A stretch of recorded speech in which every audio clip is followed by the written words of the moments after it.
Steven Espinoza, what did you make of yesterday's press conference?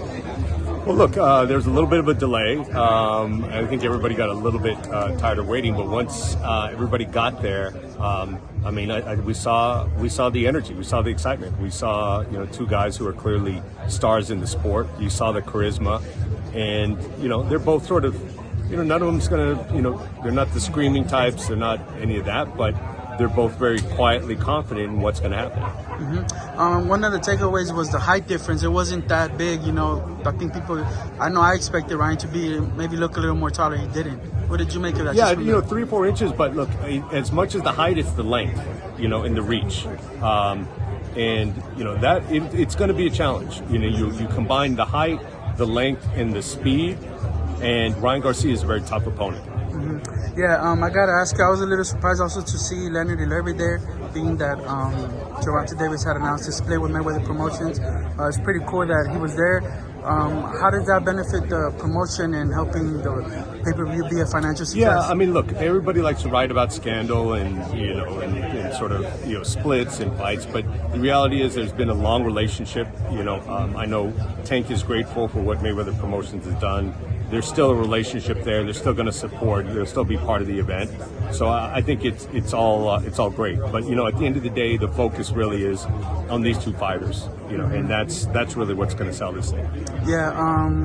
Do you have an estimate on pay-per-view wise, like just from what you see? I don't like jinxing it. It's my own personal superstition. Mm-hmm. But look, this has as good a chance as any to break out, because you have two fighters who reach well beyond the core boxing audience.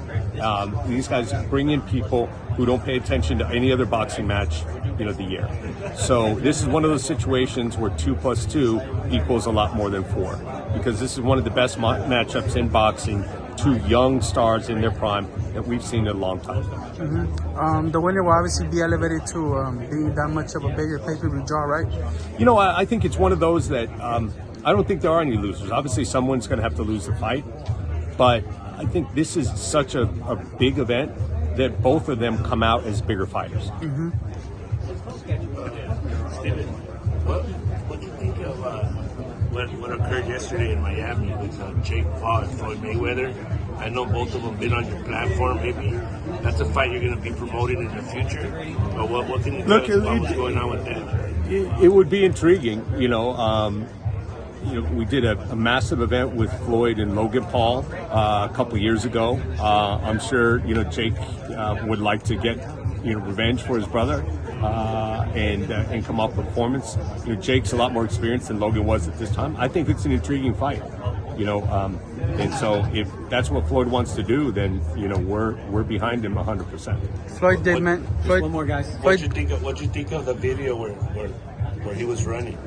Yeah, look, you can chop up a video from a certain angle and all that other stuff. I don't think that was a fair representation of it.